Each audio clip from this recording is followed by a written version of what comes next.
Hey, welcome to the Cam Otis Show. Man, technology is fun, ain't it?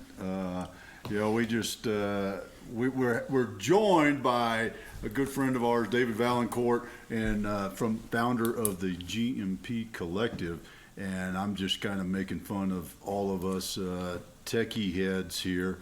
And I say that title facetiously because those of you who know me know that I ain't.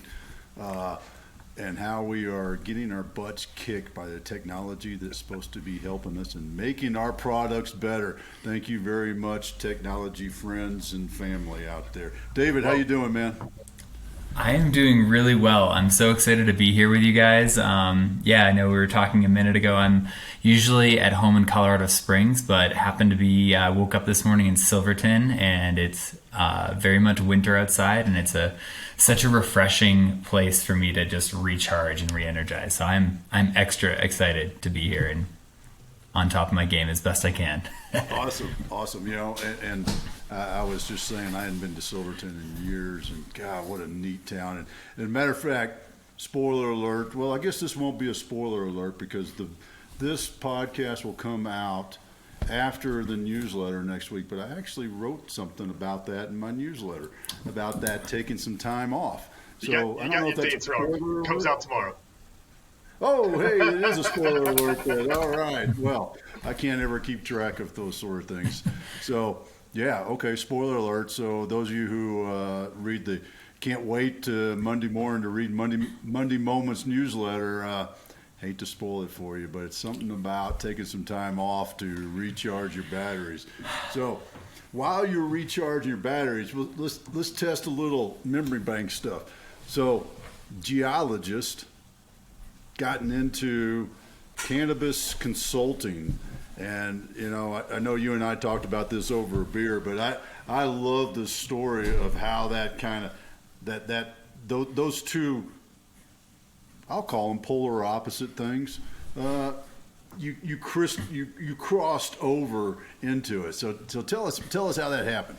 Yeah, no, thanks, Otis. It's definitely not what I went to school expecting to end up in. I couldn't have predicted it. Cannabis was not something that was really even on my radar. I certainly inhaled a few times in college, but it was not a major part of my life. Medical benefits, et cetera, was not even on my radar. I like to call myself a soft rocker because I studied lake systems and glaciers. So before lithification of mud into real strata and rock. But anyways, yeah, I'd say it's essentially, my inquisitiveness, which, is kind of one of the roots of being a scientist, right? You've got to be curious and inquisitive, and that can lead you down some positive roads and maybe not some positive roads. I'd like to say this one has been a very positive one where, when I was living in New Orleans at the time, several years after I got my master's degree, I'd worked in a couple of analytical testing labs, and met a gentleman who had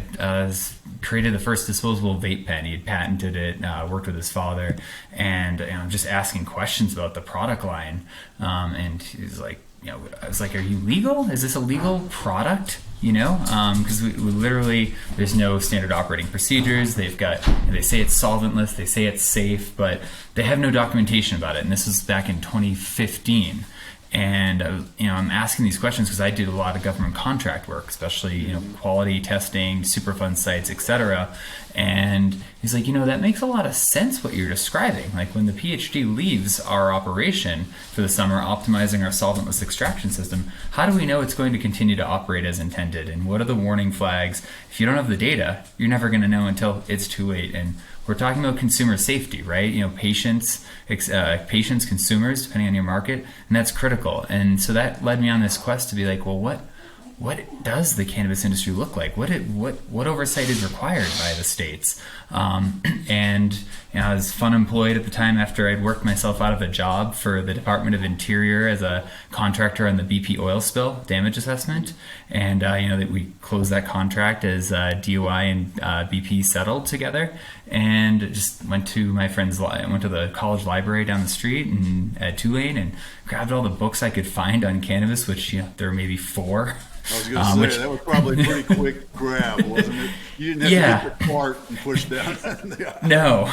And I was like, wow, all right, there's at least 4 here in the state of Louisiana in 2015, right? And just kind of got on this quest of curiosity and moved to Colorado for a job, working in Pueblo for the Department of Defense, and got connected with a few folks. Again, curiosity, asking questions, and next thing you know, I'm in Canada in Toronto for the first standards committee meeting by ASTM International, a 120-year-old standards committee that everything from, the grout and mortar for building constructions, fire ratings to pipes, PVC pipes, metal pipes. I mean, railroad gauge thickness, different types of, 200 different types of metal standards, etc., that keep our world safe. And they had developed a committee on cannabis, and here I was being at the forefront of developing those consensus standards, and the rest is kind of history, and I wouldn't regret a day of it.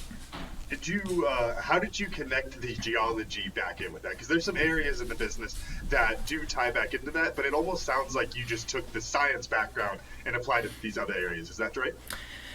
Yeah, so my degree was called, my master's degree was in quaternary science, which probably 0.1% of the population knows what the heck that means. Yeah, we're going to need a definition there. Yeah.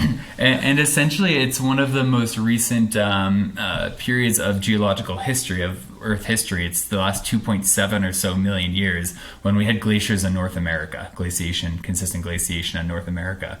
But really what that matter, how that relates to your point there, Cam, and your question, it was a systems approach. It was an interdisciplinary program. So I dabbled in biology, dabbled in ecology, forestry classes, geology classes, physics and chemistry classes. And so understanding that we don't live in this closed system, that, biology, the growth of plants has nothing to do with chemistry. Hello, right? Photosynthesis, even just looking at the basics, CO2 plus light, creates oxygen. All right, how does that work? Those are chemicals, right? And what about the nutrients? So it's a full holistic system. And when you look at any industry or the world, you need engineers, you need scientists, you need politicians, you need the general public. You need all those different perspectives to come together to add and contribute to make anything function. And so I think that's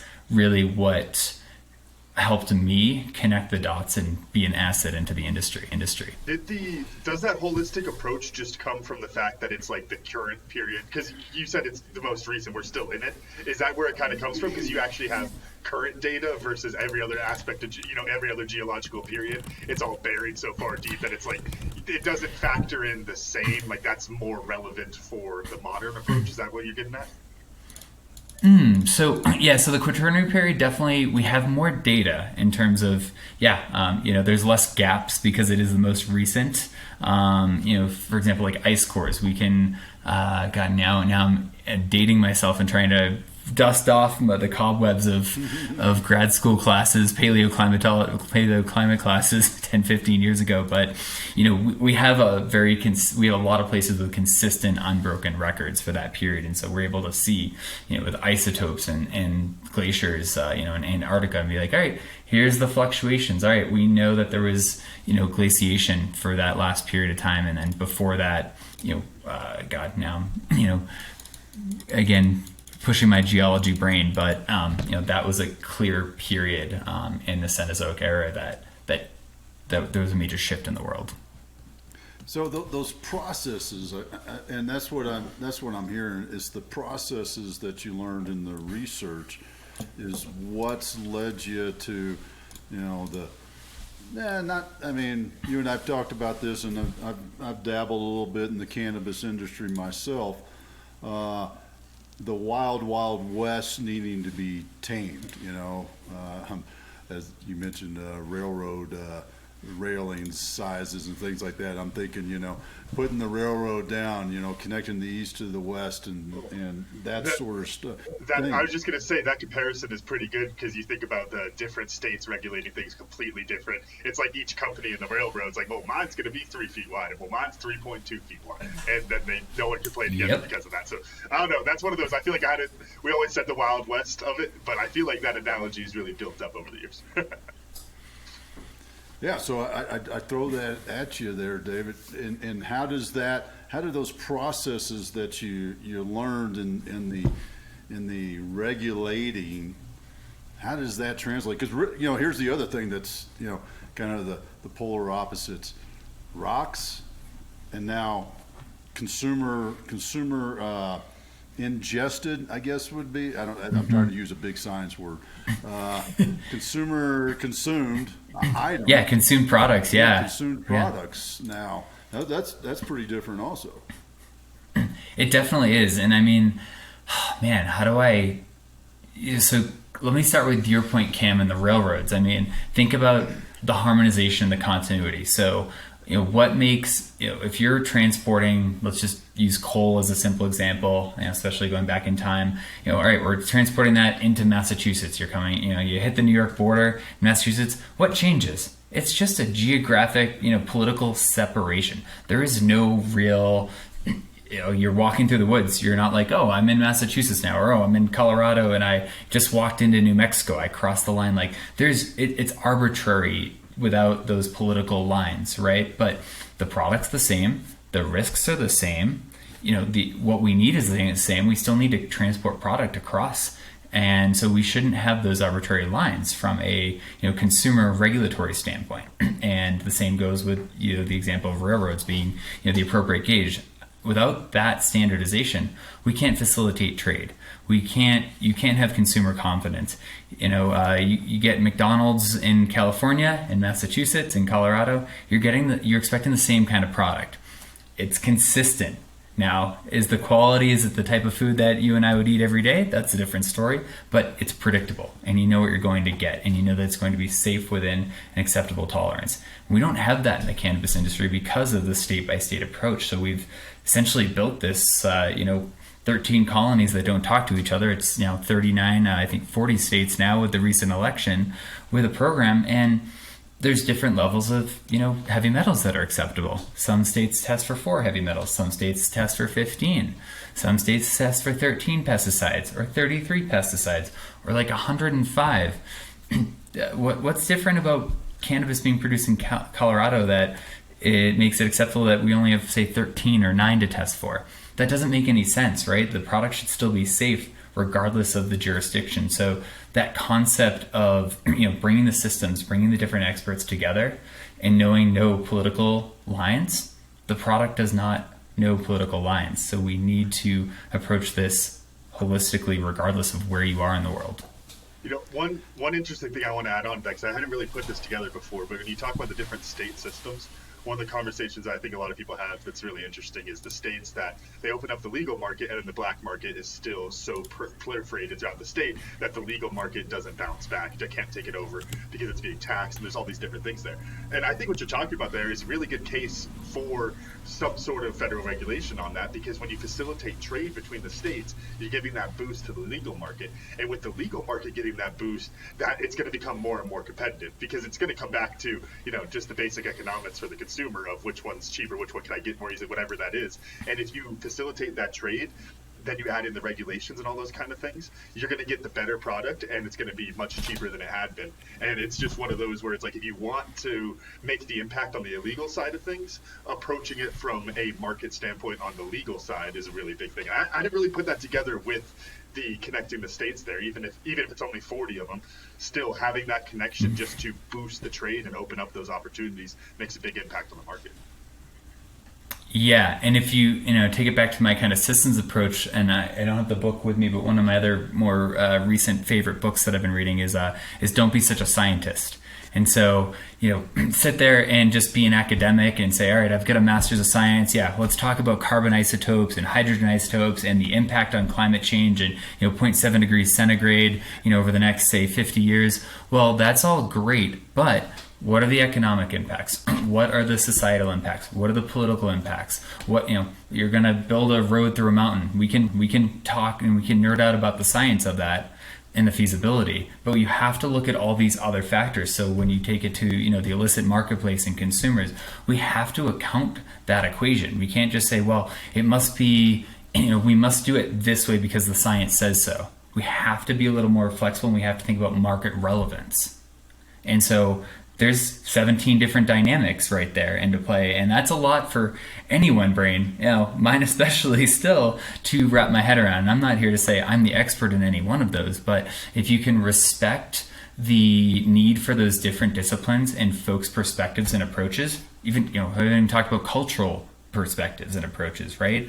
My lens is only the world that I have lived, right? I grew up in suburban, middle class, southern Massachusetts. I've traveled the country. I have traveled quite a bit, globally, and there's so many different cultures and viewpoints. And it's not to say that mine's right and yours is wrong because you're not, here, you don't live in my world. You don't like to hike and be outside and backpack. Like, doesn't mean you're wrong. So we have to respect everybody's different perspectives and figure out how to congeal those together to make us all move forward as a society. So you've got a lot of really great ideas in the processes, and we're talking about all of this. Bring it into the business world then. How do you take all these great things and instead of shaking the fist at Washington and going, darn it, why don't y'all do something? Or why don't we, that kind of thing. How did you put this into action? You guys, you gotta switch it to Massachusetts. You gotta say you guys. Yeah. Guys, yeah. You guys, oh my God, yes. This is wicked hot, guys. I mean, this is... Well, you've got to take your wins where you can get them. You've got to take an incremental approach, and you have to, and I say this recognizing that I say this and I need to look in the mirror and hear it just as much, if not more than I say it. Don't let perfect be the enemy of good, right? So, yeah, are we going to see federal legalization 5 to 10 years? I don't know. Safe Banking Act, there's the Biden initiative to review the scheduling of cannabis as a controlled drug with no accepted medical or scientific value right now, which obviously doesn't add up. And even, everybody essentially, science-wise, the data, even NIDA, the National Institute on Drug Abuse, recognize that there's medical and therapeutic benefits.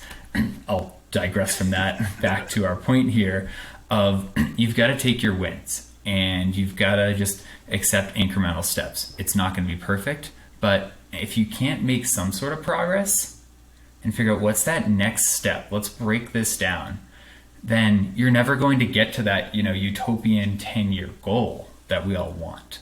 So we've danced around it a little bit, but I'm really curious about the business. I'll slap the labels on there because I can be that guy at this point, right? Scientist and entrepreneur, those two things generally don't go together either, right?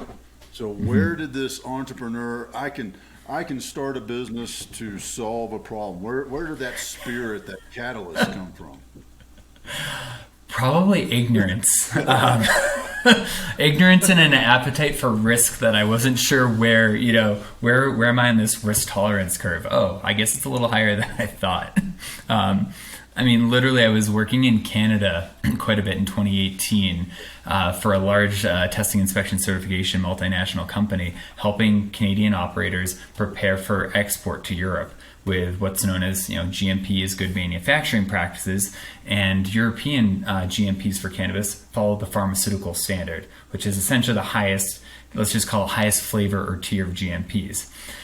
And nobody had done this before, right? It's been an illicit drug. And so back to your question, your point, how the heck does a scientist, entrepreneur, how do those juxtapose come together and me just create a business? Well, federally, the company was based in the U.S. and could not really do as much work as they wanted to, so they had to scale back the momentum of their cannabis sector. And all these brilliant people, retired directors of quality for L'Oreal, overseeing all of our cosmetics in North America, folks that had worked for the FDA for 25 years are like, David, this is really interesting. I smoked weed in the 70s at some point. Like, this is wild to see 40 years later, 40, 50 years later, this come back around. I could help these people.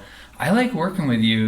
I'd work for you if we can't work for the company we're working for now. And I was like, Oh, how hard could it be to start a business? Yeah, all right. And then here we are. Like literally typing into Google, how to start a business, right? Yeah, like when you realize it's so easy, the articles of incorporation, was it like $75 to, get an LLC? I mean, that took me about a month and a half to figure out. And that wasn't the hard part. No. If I was like, oh, phew, I got it started. Oh my God, yeah. If I knew the unknown unknowns of starting a business were very high. That's for sure. It sounds like you took that first step and you had a little bit of an idea of what you wanted to do with it, but I don't hear a business concept yet. So how far down the road did that business concept come down? Like how long are you banging your head against the wall, basically? So probably about 2 years of banging my head against the wall. And I focused on what I knew at the time, which was essentially, good manufacturing practices. I had really learned that through working with these experts and, being, traveling to Canada quite a bit, getting educated, taking, additional professional education courses, becoming a, certified lead auditor.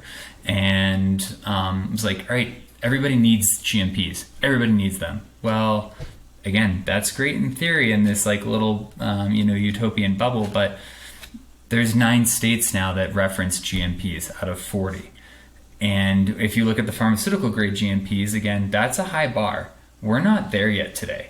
And to bridge that gap again, you can't come in and say, well, you must do full validation. If you don't have a 400-page, validation protocol with, reams and reams of paper that turns into a drug master file, and I know I'm talking like people are like, what the heck are you talking about? But this is what goes into submitting to the FDA the highest, standard in the world of, pharmaceutical products and medicines that we rely on to prove that they're safe for commerce, for us to put into our medicine cabinet, for doctors to prescribe.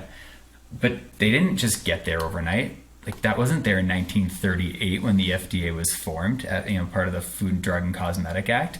It's incremental. So I've had to pivot and reevaluate my approach, both how I talk to the industry, how I work with folks, how I approach, how I even select my consulting team to be like, can you meet the industry where they're at? So really, we're about sharing knowledge, getting providing education, and helping bridge that gap and make sure that your business tomorrow is better than it was today. How do you manage? And I'm almost thinking in the balancing of innovation versus let's get the basics. You know what I mean? Because in your position with the GMP Collective, y'all have got the knowledge to take the leap, right? To 5, 6, 5, 10 years in the future.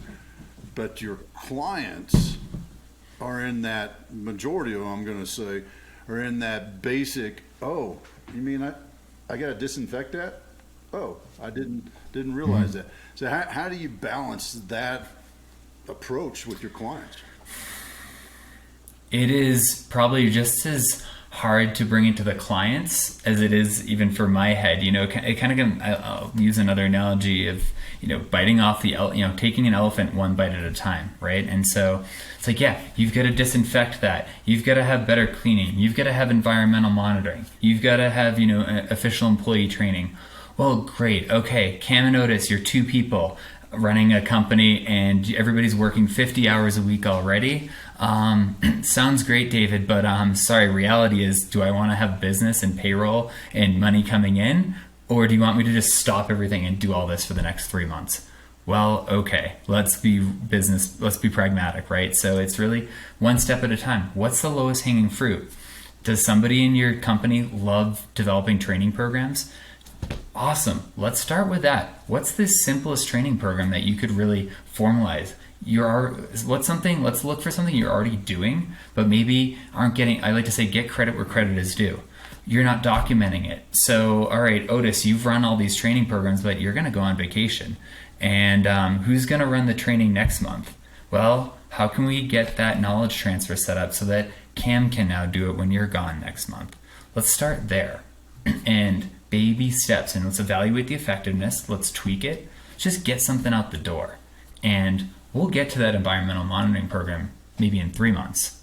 You've survived this long without it. Do I love that you don't have it? No, but we've got to be realistic. You know, I think go ahead, Dan.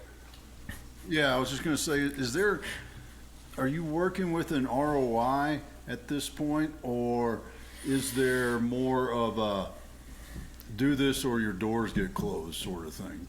Kind of a stick and carrot almost. Yeah. I'd say that's been another pivot. And part of the challenge is the data for the ROI. It's really hard if you're not tracking anything, it's hard for me to show you that this is going to improve your business's bottom line. All you see is you hiring me, so that costs money, right? I'm telling you need to do something more than you're doing today. Oh, I just hear cha-ching, cha-ching. You're gonna put me out of business. Get the heck out of my operation, David.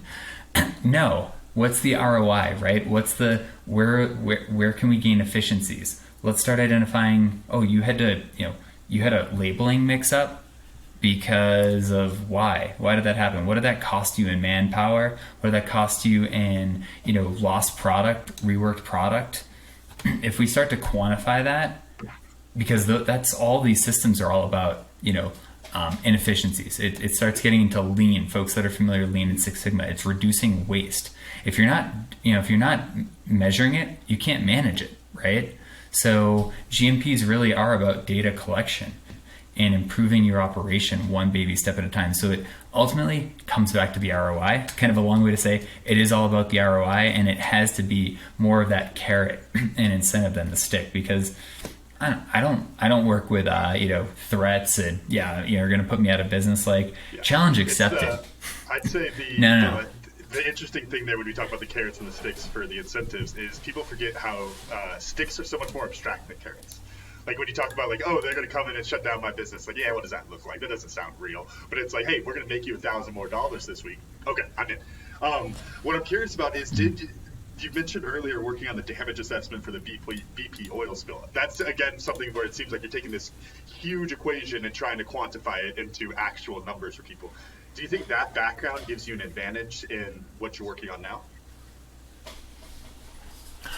I would say so. And, thanks for bringing that back up, because one thing that comes to mind when, there were at least 300 people that I interacted with throughout, my scope of work there. I was, my last role was coordinating all the, we were project coordinators. There were 5 of us managing everything from Florida to Texas. We had 300, from scientists, academia, state officials, federal officials, responsible party officials, independent contractors.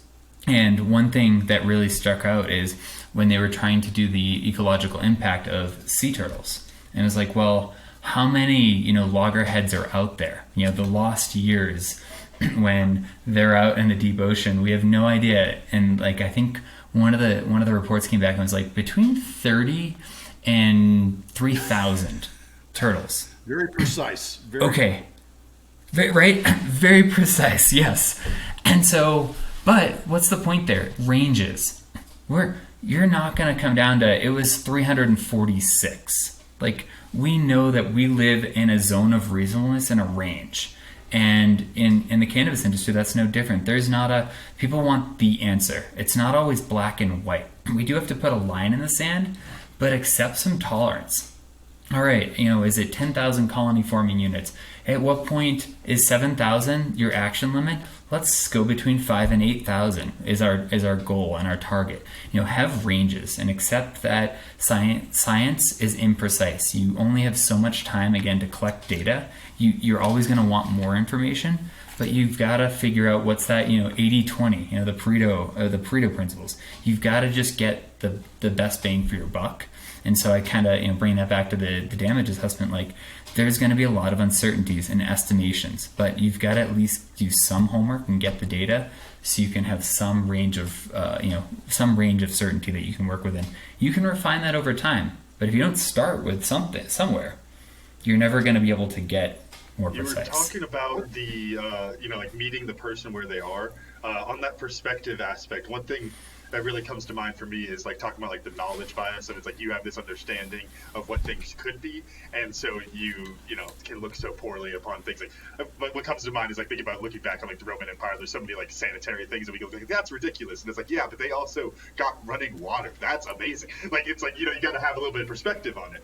And how can you meet the producers and the people in the industry where they are with that, and not kind of give them those stepping points moving forward, rather than trying to come in and say, hey, look, this is where we need to reach. Like you already talked about the ranges some, but I guess I mean more kind of in like the soft skills of just explaining it and talking with them of like, look, we need to move forward on this. Because the reason I'm interested in the perspective there is I doubt these people are trying to poison people with lead poisoning because they have heavy metals in their plants. Like there's no way they're coming at it from that perspective. So like paint that picture a little bit more. Mm-hmm. I appreciate your last point there, Cam, especially. I mean, nobody, one of the things that I love about the cannabis industry is the passion that folks show up, not because it's just a job. Folks show up because they feel like they can create a difference. They have, you know, an affinity to the plant. They have a history with it. They see the value of it. And so, yeah, they're not showing up saying, I'm going to try to kill somebody today. Nobody, I don't think anybody really shows up with that intention. And especially when you're creating consumer products, right? So how do you meet them where they're at? Well, you educate them, and and I'm trying to come up with like the best example. There's always like 75 running around in my head at any one time, but it's like, okay, let's talk about water activity and moisture. So there's a lot of folks will say, well, how do I know when it's ready to get, packaged and shipped from market? Well, there's this break test. Is it brittle? Does it break, or does it snap? It's a snap test. And well, can I quantify that? Can I actually get a water activity meter? And can I look at the different bud size and say, if it's a bigger bud, the moisture might not be consistent throughout the product. It might be, there's still going to be moisture inside the middle because it dries from the outside in, right? Especially as you reduce the humidity.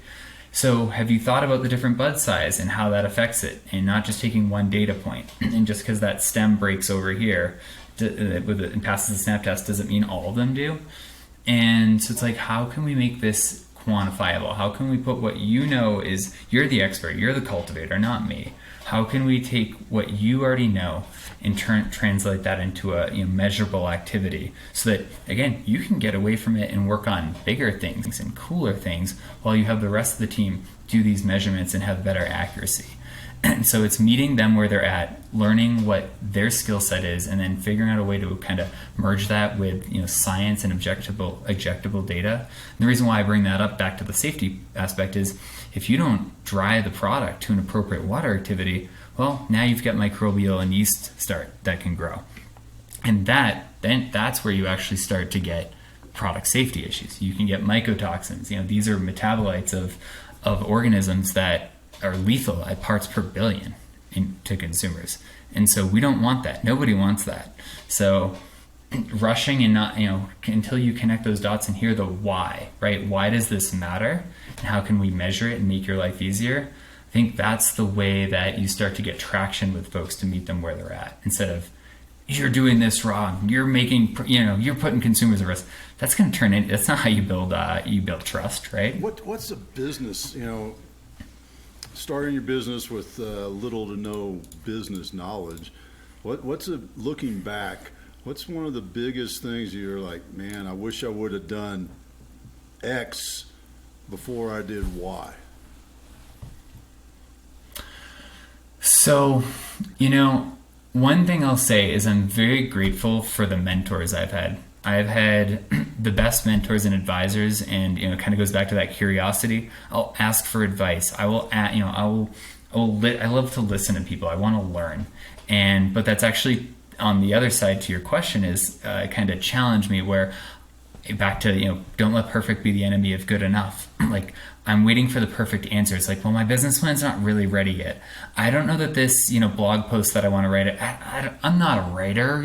Sure, I've got a master's degree, I wrote a thesis, I have peer-reviewed published articles, but it just doesn't sound right, so I'm not going to publish it, and I don't get it out there. Well, that's held me back plenty of times, and I think probably the first 2 years I spent trying to perfect a plan instead of testing it, and just getting it out to market and hearing this doesn't work or this does work, and asking for that feedback. If I kept it in my head and just kept bouncing it off my 7 different advisors, well, all right, I've got their opinions.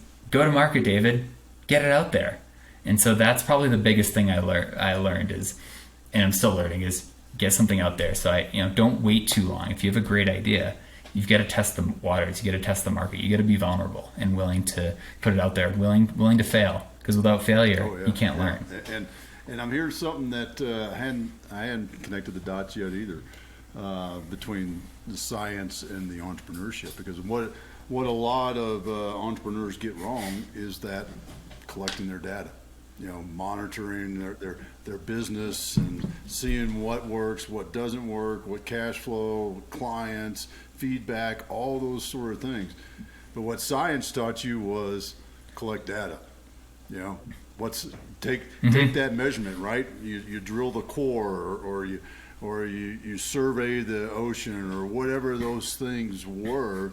You collected data, and then you used that data to make decisions. And I think that's quite frankly may actually be a great advantage for you as an entrepreneur, a scientist entrepreneur, because that got drilled into your head very young in the formative years of becoming a scientist. It's like, hey, let me see what every time you probably your thesis, you probably laid it out, and as you defended it, they said, well, let me see your data first. I want to review your data before I read your thesis. Yes. Oh my God. Now you're giving me flashbacks of when I discovered Excel had it's like 65,350 lines or something. Like you realize there's a limit. It's up to like 100. Maybe it's even higher than that now. But I had a little bit of data. Go ahead, Dad. Go ahead. I think we're on the same page. I was just saying, and that's that key element for businesses. Broader businesses, not just, in a certain industry, to be successful is what's your numbers? I mean, I do that all the time with clients. What's the numbers you're working on? Why is this? And how did you know that? And what are you basing your decisions on? Are you willy-nilling it, licking your finger and holding it up? Okay, let's go, Yeah. Yep. The wind's blowing this direction. So, yeah. Oh, by the way, it's still data, isn't it? Go ahead. It is. And exactly. Now, did you measure it, right? Did you start trending it and see if, my interpretation of that is Otis's, is yours the same? Did you get a different value? What's your error? It's so important to collect data and be able to use that to justify your decisions, right? It's actually kind of, if I talk about the finger test there, then you started going into the science of it. That really brings me to what my question was, is how do you ever get any business done? Because there's a lot of data in the business. You could spend every hour of every day for a year just going through all the different numbers on things, especially in your type of a business. So how do you get out of that, analysis paralysis and actually start moving? Man, if I had the answer, I'd probably, again, back to as if there is the answer, right? But right now, right? right? Yeah, exactly. Yeah. Oh man, but it kind of comes back to, again, follow the scientific process. Like, what's your hypothesis that you want to test? What's the question you want to answer? Don't just collect. Are you collecting data just to collect data? Just because somebody told you to? Why are you collecting it? What do you want to know with that data? Because otherwise, right, you're data rich and you're information poor. And I've seen that. I still live that myself, where I'm like, yeah, I've got all this information. What is it telling me? Well, what do I want to look at? There's 17 different ways you can slice this pie. But which way, what do I want to look for? So I don't know if that answers the question, more or less, a yes or no, but like, just ask the question that you want to look for. What are you looking for? Start collecting the data and then analyze it. And then you can go back. You can say, well, maybe I should have collected the data differently, or I should have looked at this. And then that's the next step. But don't get caught up. Like, just put an end date to it. Be like, I'm going to finalize this by December 15th, no matter what.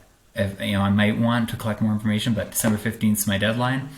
I'm going to make my decision From like based an on what I know operations then. perspective, do you literally do that? Because like that's kind of when you're saying when you're talking through that, it sounds like it's basically a cycle. Like, hey, we're analyzing data this week, next week we're acting. Do you kind of operate like that?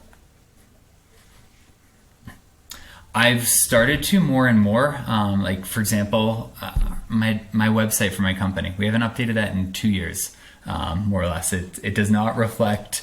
I'm like I get positive feedback on it, but I'm like it's missing so much. It does not reflect all the things we've done the last 2 years. So I've just talked about it with my ops manager. I mean, like, yeah, we gotta make this a priority. We gotta do this. Well, finally, and I appreciate her so much for so many reasons, this being one of them, where she hears me say, I know we need to do this, we need to get it done. And next thing you know, I get a Canva image of, is this what you think it should look like? Because this is what I heard from you. I captured that. And she gives me an MVP, right? A minimum viable product. I'm like, yeah, this will work. All right, now let's shop it around. All right, you've got 3 weeks to get me 3 quotes on what it's going to cost, and I want to see the architecture of it, and we're going to go because by January I want this website live.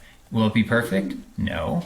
Will it achieve our goal though? Will it be better than today? Should be, because we put some planning into it. I could spend another 6 months trying to work all the kinks out and perfect it, and change this, look at this word versus that word. Like, no, we just gotta get something out there, guys. What's next with GMP? I mean, you've got a great customer base, got a great reputation in the cannabis industry. Is there space for diversification? Is there other things, capabilities, other lines of business, support? What are you looking at in the next 5 years with GMP Collective?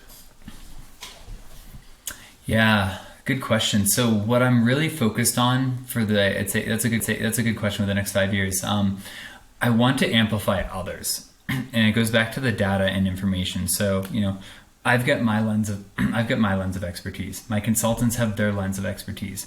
There are so many other businesses, even yourselves at Tribe and Purpose, the executive coaching, the leadership, the strategy.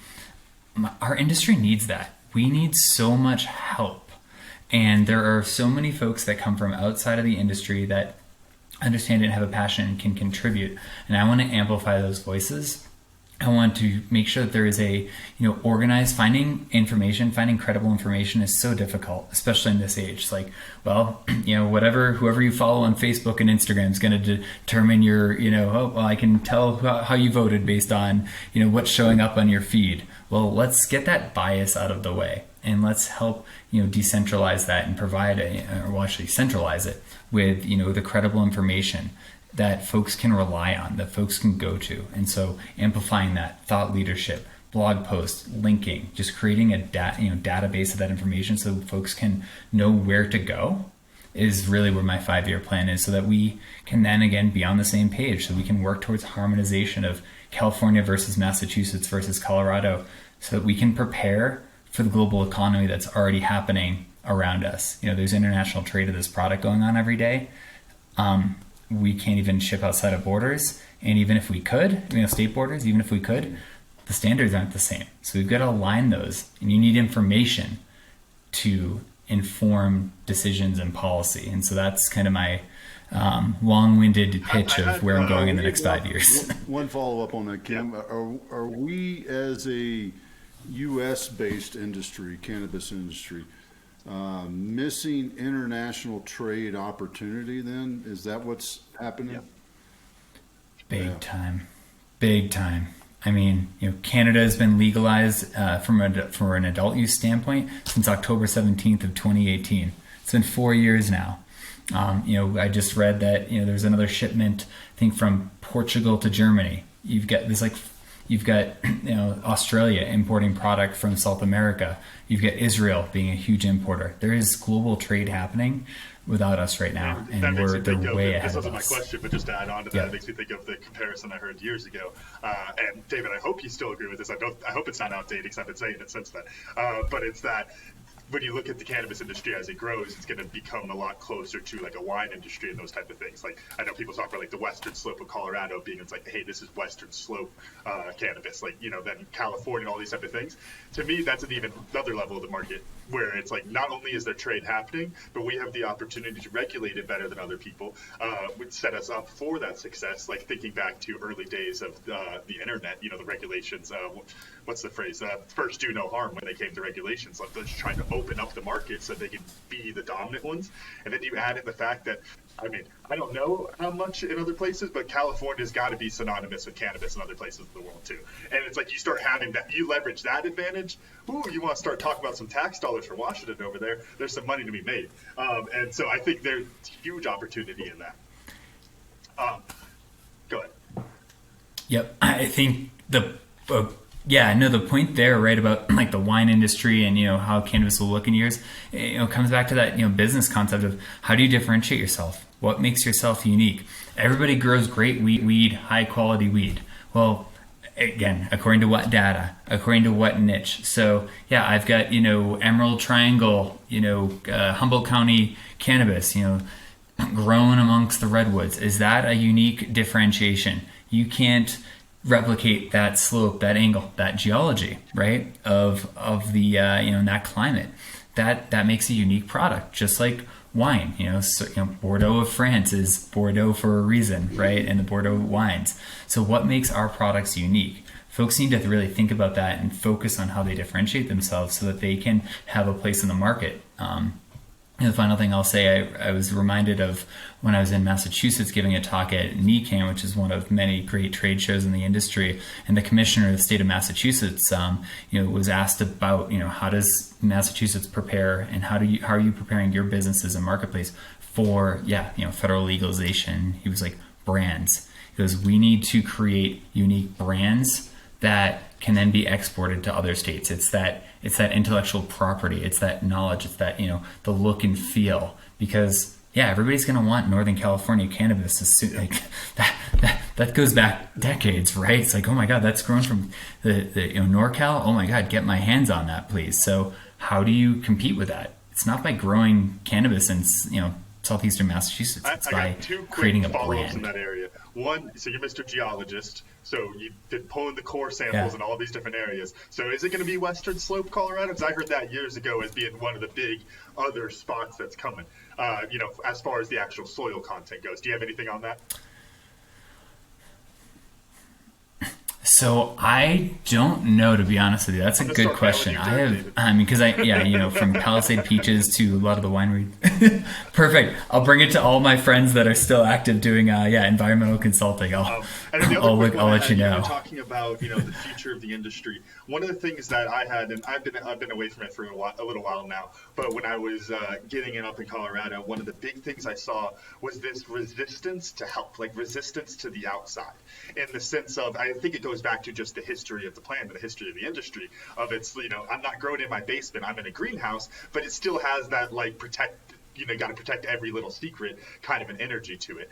Do you think that is still changing? You know, if we're talking about like strategic coaching, a lot of people wouldn't want that strategic coaching because they don't want you to see where the plants are or anything like that. Like they don't want to give you all of that data. Do you see that shift still moving forward, or is there a backslide on that? What would be your update there? It's moving forward slowly, and I would say that if there is probably the biggest obstacle to overcome, it's that, and for all the valid reasons that you just described. I mean, folks that have been growing for decades have had to hide, right? I mean, I like to use the analogy of, all right, you know, NorCal, those folks are, you know, they're dealing in a cash economy. They, you know, don't trust the government. The government has screwed them over plenty of times. So how do you overcome that trust? How do you get somebody to actually document something? I mean, GMPs and, you know, document, you know, your business practices. You've got to document your assumptions. You've got to document your mistakes. If you have a batch of failed flower, does not mean you're shut down and chastised and, you know, unsafe. It's no, you have to document that. You have to do an investigation and learn from it so that you can, with the data, right? So you can prevent that from happening again. Getting somebody to acknowledge that, and step one, really hard. Step two, to actually document it and expose that and be willing to expose that, please, come on. So how do you overcome that? That is one of the biggest challenges. Back to trust, I would say, and wanting that outside help, because it's like, who are you? What do you know? I've been doing this for 4 years. You haven't lived the life I've lived. You don't understand the battles and the expertise that I've gathered.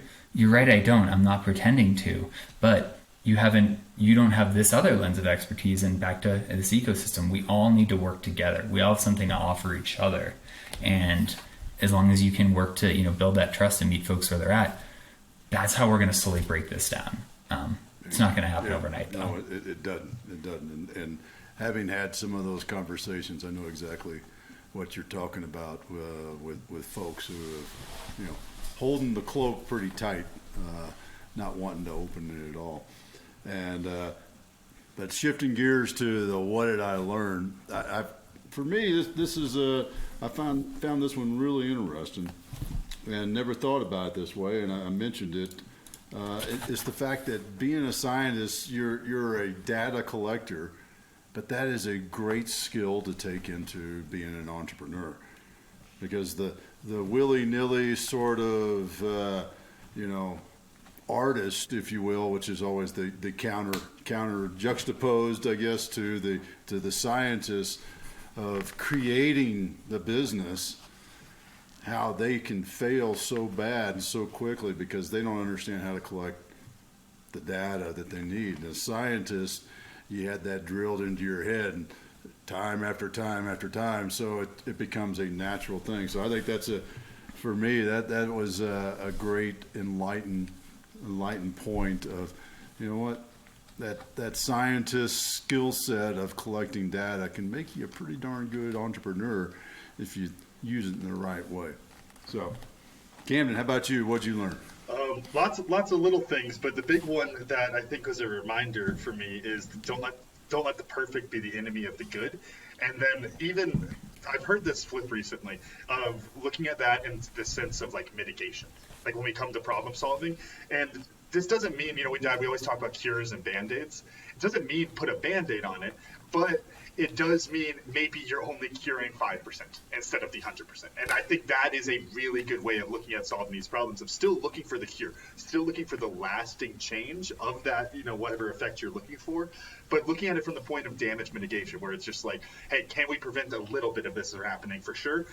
With a cure that's not going to, change in 6 months, okay, good. Then that's a good solution to put out there. And then, hey, if you pile up enough of those, 5% cures, you only need 20 of them to solve the whole problem. But you can get those moving faster and mitigate the damage and the risk in the meantime before we figure out whatever that 100% cure solution is. So that was a big one for me that was reiterated. And then I kind of had that epiphany moment of just the damage mitigation approach to it. David, how about you? What'd you learn? So it's funny, what you both just described and kind of reflecting on me. I want to acknowledge that the whole importance of my scientific brain, all of my education, my academia in terms of being data driven, kind of went out the window when I started my business. And it took me, when you were asking, where did you struggle? How, getting traction, how much time did it take you to really figure out without having that business acumen?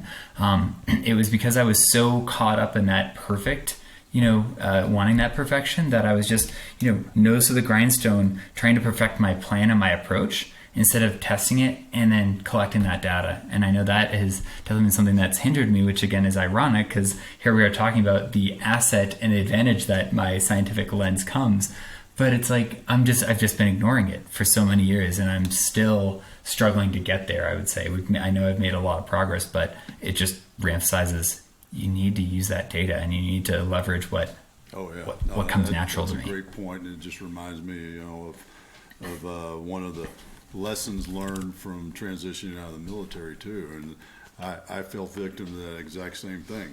Thank you very much, United States Army. That was a great experience. Now I'm moving forward, and I got to learn all this new stuff. And I realized I already had all the skills I needed to move forward and be successful with it. So yeah, don't discount what you already know, folks. I think there's a big lesson right there. So, David, how can folks get in touch with you, learn more about what's going on with, check out your new website here in just a little bit, GMP Collective? Yeah. Go to gmpcollective.com and look for the website to be refreshed in the next couple of months. Otherwise, probably the easiest way is to follow me on LinkedIn. That's where I'm most active. So my last name is a unique spelling, Vaillencourt. But yeah, search for David Vaillencourt and Great follow stuff, me, man. message Hey, me on really LinkedIn. Appreciate your time and sharing with us today. You guys as well. Thanks so much, Otis. It's been great to get to know you guys over the last few months at least. All right. Thank you all for listening to the Cam Otis Show, and a special thanks to our guest, David Vaillencourt, for joining us today. If you enjoyed today's episode, make sure to pass along to someone else so they can enjoy it too. Follow the Cam Otis Show on Facebook and Instagram. Full videos of our show are available on YouTube, and the full archive of our episodes is available at www.camandotisshow.com. Thanks again.